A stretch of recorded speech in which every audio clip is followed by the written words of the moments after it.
Back my channel CTET group में आप लोगों का स्वागत है। आज इस वीडियो में हम लोग 2019 यानी जो 8 दिसंबर को पेपर हुआ था उसका विद व्याख्या सहित पेपर फर्स्ट देखेंगे। इसमें हम लोग हिंदी वाला पार्ट देखेंगे जिसमें 30 नंबर पूछे जाते हैं।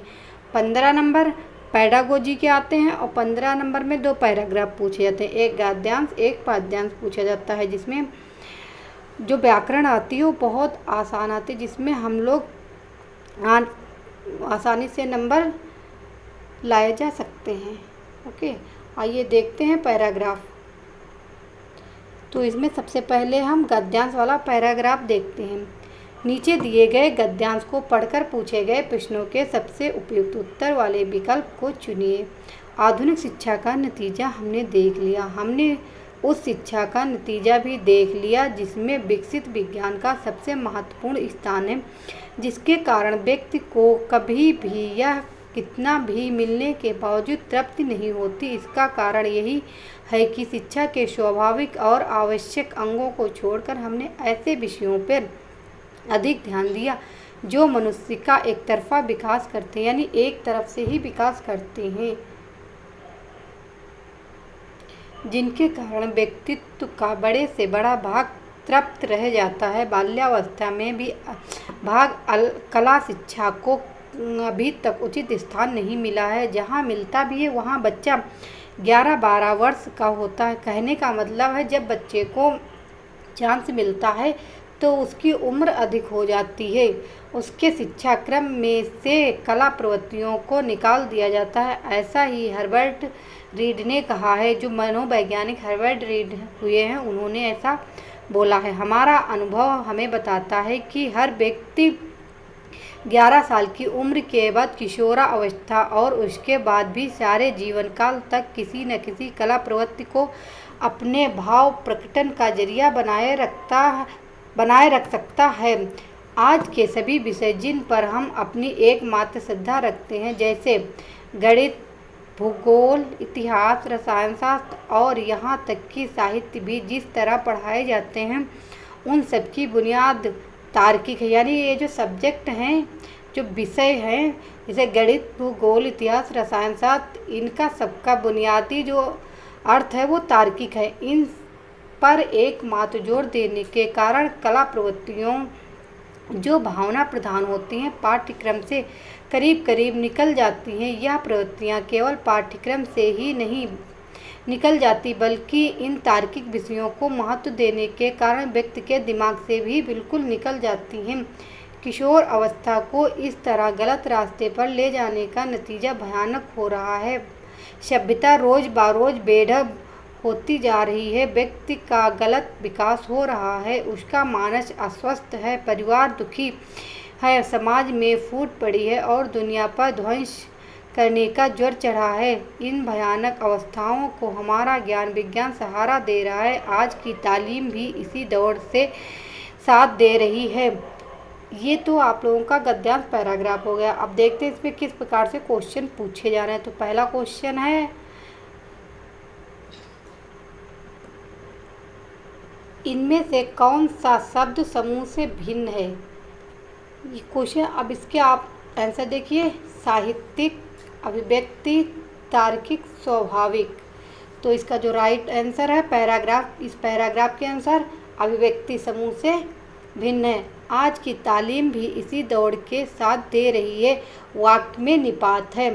इसमें निपात पूछा जा रहा है कि इस शब्द में कौन सा निपात है। तो सबसे पहले आप लोग जानिए कि निपात होता क्या है। किसी भी बात पर अतिरिक्त भार देने के लिए जिन शब्दों का प्रयोग किया जाता है, यानी जो शब्द बोले जाते हैं उन पर अतिरिक्त जो भार लगता है वह निपात कहलाते हैं। जैसे भी, तो, तक आदि, ये सब निपात हैं। तो ये जो क्वेश्चन है इसमें निपात जो है, इसमें निपात देखिए आप लोग। इसमें आज की तालीम में भी पे अधिक जोर दिया गया। तो आज इसका जो राइट आंसर है भी। तालीम भी इस दौड़ के साथ दे रही है। तो इसका राइट आंसर 4 यानी भी है। विकसित शब्द में प्रत्यय है ता, सित, शब्द इत। तो सबसे पहले आप लोगों को प्रत्यय की परिभाषा पता होनी चाहिए कि प्रत्यय की परिभाषा क्या होती है। प्रत्येक ऐसे शब्दांश होते हैं जो किसी भी सार्थक मूल शब्द के अंत में जुड़कर उसका अर्थ या भाव बदल देते हैं। यानी जो शब्द होते हैं उनके अंत में जुड़कर उनका भाव या अर्थ बदल देते हैं, उन्हें हम लोग प्रत्यय कहते हैं। जैसे विकसित, तो इसको पहले आप लोग विकास लिख लीजिए, विकास। ओके, इसमें इत लगा दीजिए प्लस इत, तो क्या हो गया विकसित। तो इसका राइट आंसर फोर्थ यानी विकसित, इत फोर्थ इसका राइट आंसर है। ओके, नेक्स्ट क्वेश्चन देखिए आप लोग। अनुच्छेद के आधार पर हम कहा जा सकता है कि आधुनिक शिक्षा का नतीजा है। औसत है, पता नहीं, सुखद है, दुखद है। पैराग्राफ के अनुसार इस क्वेश्चन का आंसर है फोर्थ यानी राइट आंसर फोर्थ, दुखद है। आधुनिक शिक्षा का नतीजा दुखद है। आधुनिक शिक्षा में किस विषय को सबसे अधिक महत्व दिया गया है? विज्ञान को, इतिहास को, कला को, भाषा को। आधुनिक शिक्षा में विषय को सबसे अधिक महत्व इस पैराग्राफ के अनुसार विज्ञान को अधिक महत्व दिया गया है। ओके, इसका राइट आंसर फर्स्ट है। नेक्स्ट क्वेश्चन देखिए आप लोग।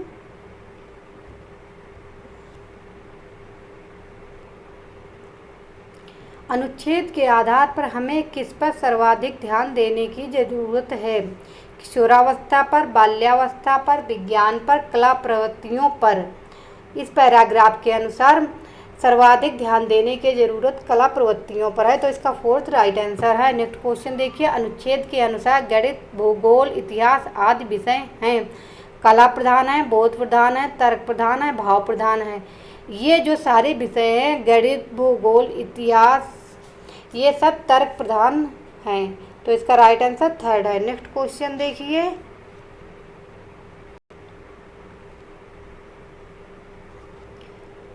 ज्ञान विज्ञान को बहुत अधिक महत्व देने के कारण व्यक्ति सृजन की राह पर है, व्यक्ति विध्वंस की राह पर नहीं है। समाज उन्नति कर रहा है, समाज में विभाजन हो रहा है। ज्ञान विज्ञान में बहुत अधिक महत्व देने के कारण समाज में विभाजन हो रहा है। एक गलत मिस्टेक हो गया, मिसप्रिंट हो गया, समाज है, समाज में विभाजन हो रहा है। इसका फोर्थ राइट आंसर है। अनुच्छेद के अनुसार किशोरावस्था तार्किकता की प्रधानता और भाव के अभाव में डैश का रास्ता अपना रही है। प्रगति का, कर्म का, पतन का, ज्ञान का। किशोरावस्था तार्किकता की प्रधानता और भाव के अभाव में पतन का रास्ता अपना रही है, तो इसका फोर्थ राइट आंसर है। नेक्स्ट क्वेश्चन देखिए आप लोग। ये तो गद्यांश हो गया, अब पद्यांश देखिए। निम्नलिखित काव्यांश को पढ़कर पूछे गए प्रश्नों के सबसे ऊपर युक्त उत्तर वाले विकल्प को चुनिए। साकार दिव्य गौरव विराट पौरुष के पूंजीभूत ज्वाल, मेरी जननी के हिम किरीट, मेरे भारत के दिव्य भाल, मेरे नगिपत मेरे विशाल, युग युग अजय निर्बल युग मुक्त, युग युग गर्वोन्नत नित्य महान, निस्सीम व्योम में तान रहे, युग से किस महिमा का वितान, कैसी अखंड या चिर समाधि यतिवर कैसा ये अमर ध्यान, तू महाशून्य में खोज रहा कि जटिल समस्या का निदान, उलझन का कैसा विषम जाल, मेरे नगपत मेरे विशाल। ये तो काव्यांश हो गया। अब देखिए क्वेश्चन इससे पूछे गए हैं। जिसे जीता ना जा सके, जिसके लिए कविता में कौन सा शब्द प्रयुक्त हुआ है? यानी इस कविता में जिसे जीता ना जा सके उसके लिए प्रयुक्त शब्द है अमर, दिव्य, अजय, अखंड। तो इसका जो राइट आंसर है थर्ड, इसका राइट आंसर यानी अजय। इसे जिसे जीता ना जा सके उसे अजय बोलते हैं। नेक्स्ट क्वेश्चन देखिए आप लोग। निस्सीम शब्द में कौन सी संधि है? विसर्ग, दीर्घ, स्वर, व्यंजन। इसका जो राइट आंसर है यानी विसर्ग, इसका राइट आंसर फर्स्ट है। अब विसर्ग की देखिए व्याख्या क्या होती है। जब संधि करते समय विसर्ग के बाद स्वर या व्यंजन वर्ण के आने से जो विकार उत्पन्न होता है उसे विसर्ग संधि कहते हैं। जैसे निसीम शब्द में विसर्ग संधि है। निसीम शब्द विच्छेद क्या होता है, निस प्लस इसका संधि विच्छेद देखिए, नि विसर्ग सीम प्लस सीम, ये इसका संधि विच्छेद हुआ विसर्ग का। ओके, नेक्स्ट क्वेश्चन देखिए। हिमालय में यतिवार कहकर संबोधित किया गया है क्योंकि वह समाधि में लीन है, समस्या का हल ढूंढ रहा है, भारत का प्रहरी है, पर्वतों का स्वामी है। काव्यांश के अनुसार इस क्वेश्चन का आंसर है, यानी फर्स्ट इसका राइट आंसर है। हिमालय को यतवर का अर्थ होता है समाधि में लीन होना। ओके, नेक्स्ट क्वेश्चन देखिए आप लोग।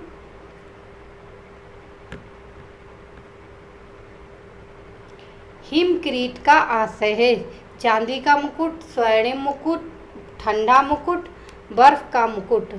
तो इसका जो राइट आंसर है बर्फ का मुकुट, यानी हिमक्रीट जो है बर्फ से संबंधित होता है, यानी तो इसका राइट आंसर फोर्थ है। नेक्स्ट क्वेश्चन देखिए। नगपति का विग्रह और समास होगा।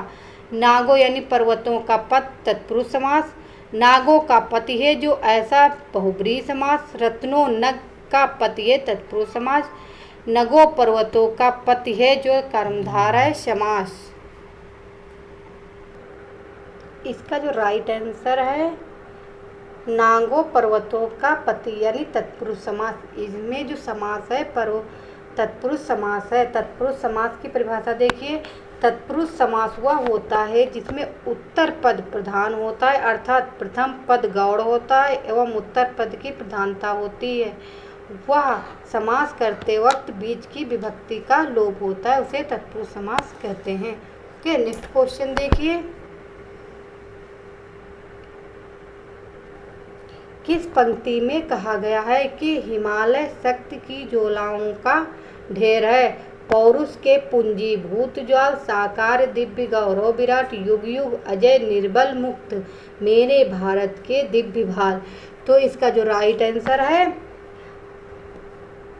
पौरुष के पुंजीभूत ज्वाल, यानी प्रथम, इसका फर्स्ट आंसर राइट है। ओके, नेक्स्ट क्वेश्चन देखिए। ये तो हो गई आप लोगों की पंक्तियाँ। पंक्तियों से जो क्वेश्चन पूछे गए थे कुछ व्याकरण के थे और कुछ उसी से रिलेटेड थे।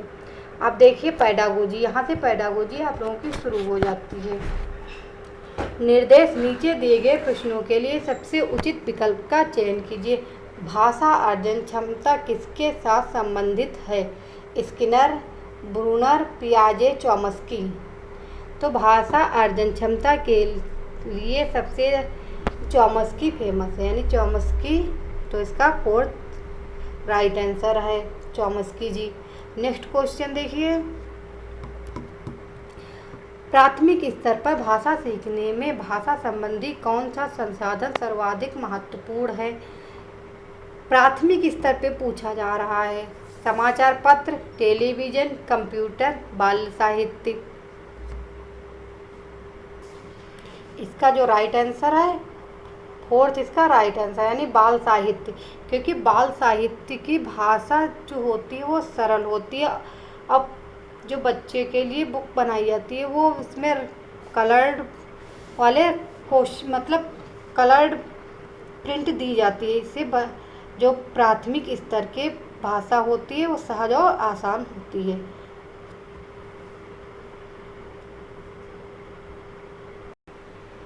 नेक्स्ट क्वेश्चन देखिए। बच्चे अपनी मातृभाषा का प्रयोग करते हुए हिंदी भाषा की कक्षा में अपनी बात कहते हैं। यह बात डैश है, विचारणीय, अनुचित, स्वाभाविक, निंदनीय। तो इसका जो राइट आंसर है स्वाभाविक।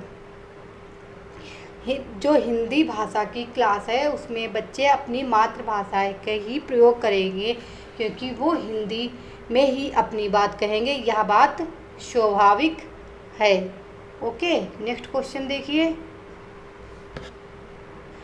बहुभाषिकता हमारी पहचान भी है और हमारी डैश व डैश का अभिन्न अंग भी है। सांस्कृतिक साहित्यिक सांस्कृतिक चुनौतियाँ सभ्यता सांस्कृतिक सभ्यता साहित्य। तो इसका जो राइट आंसर है थर्ड यानी सभ्यता सांस्कृतिक इसका राइट आंसर है। ओके, नेक्स्ट क्वेश्चन देखिए।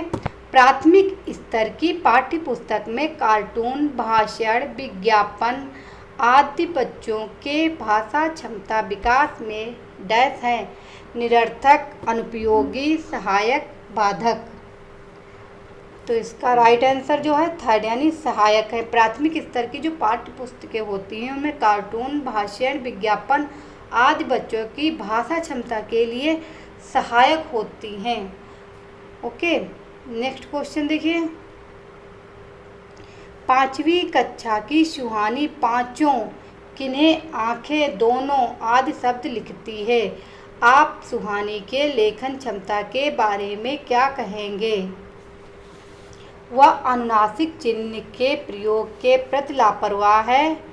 वह अनुनासिक चिन्ह के नियम पर अति सामान्यीकरण करती है। वह अनुनासिक चिन्ह का प्रयोग बिल्कुल नहीं जानती। वह अनुनासिक चिन्ह के प्रयोग के प्रति सजग है। तो इसका जो राइट आंसर है वह अनुनासिक चिन्ह के नियम का अति सामान्यीकरण करती है।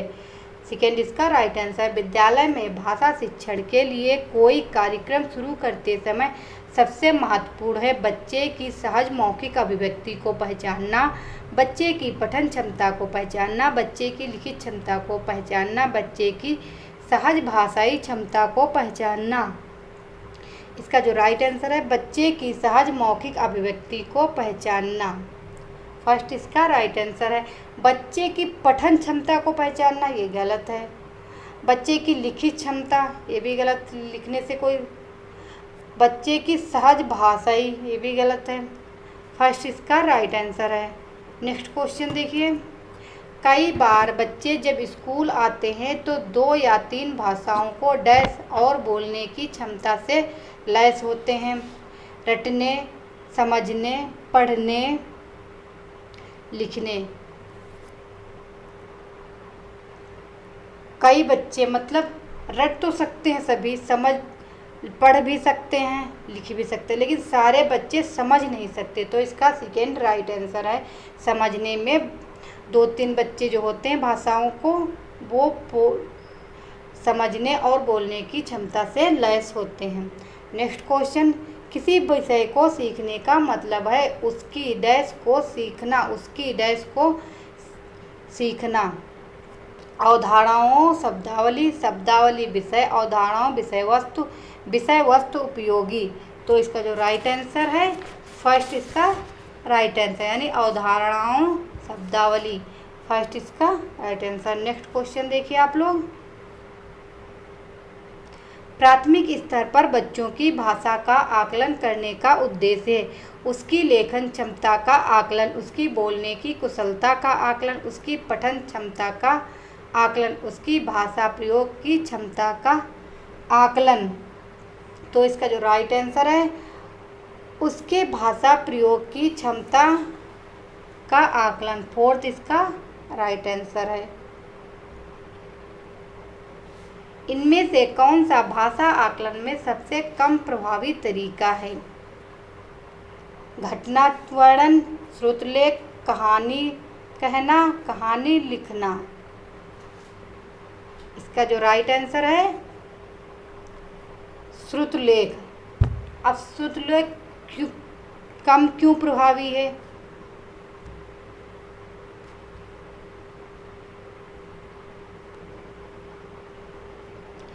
क्योंकि इस विधि में एक व्यक्ति बोलता है तथा दूसरा सुनकर उसे लिखता है। श्रुतलेख का प्रयोग भाषा आकलन के लिए न होकर वर्तनी सुधारने के लिए होता है, क्योंकि जब लिखने की वर्तनी सुधारने की बात होती है तो श्रुतलेख अच्छा माना जाता है, लेकिन भाषा आकलन के लिए ये बहुत कम प्रभावी तरीका है। तो इसका राइट आंसर जो है सेकेंड इसका राइट आंसर है। ओके, नेक्स्ट क्वेश्चन देखिए। आकलन की प्रक्रिया में केवल बच्चों की क्षमता का आकलन नहीं होता, बल्कि शिक्षक की शिक्षण प्रक्रिया का भी आकलन होता है। यह विचार पूर्णतया गलत है, निराधार है, पूर्णतया सही है, अंशतः सही है। इसका जो राइट आंसर है पूर्णतया सही, यानी थर्ड इसका राइट आंसर है। नेक्स्ट क्वेश्चन, रीमा ने तीसरी कक्षा में पढ़ने वाली रितिका की भाषा क्षमता, भाषा निष्पादन संबंधित क्रमिक प्रगति का ब्यौरा उसके अभिभावकों को दिया। रीमा ने डैश के आधार पर यह जानकारी दी। जांच सूची, लिखित परीक्षा, अवलोकन, पोर्टफोलियो।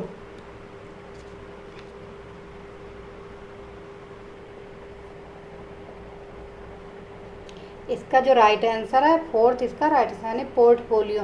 अब देखिए पोर्टफोलियो होता क्या है। पोर्टफोलियो एक प्रकार की फाइल होती है जिसमें किसी बच्चे के एक निश्चित अवधि में करे गए कामों का यानी संग्रह होता है, रिकॉर्ड होता है, जिसमें बच्चे की प्रगति भी होती है, उपलब्धियां भी होती है और कमियों का भी विवरण होता है, और उसके व्यक्तिगत, पारिवारिक, शैक्षिक, सांस्कृतिक तथा सामाजिक सारी जानकारी उस फाइल में होती हैं। उसमें जो बच्चे का मूल्यांकन भी होता है, सारा रिकॉर्ड उस पोर्टफोलियो वाली फाइल में संग्रहित होता है, जिससे बताने में आसानी रहती है। तो इसका जो राइट आंसर है फोर्थ। नेक्स्ट क्वेश्चन देखिए, पहली कक्षा में डैश भी लिखना के अंतर्गत आता है। अक्षर बनाना, चित्र बनाना, वाक्य लिखना, शब्द लिखना। तो इसका जो राइट आंसर है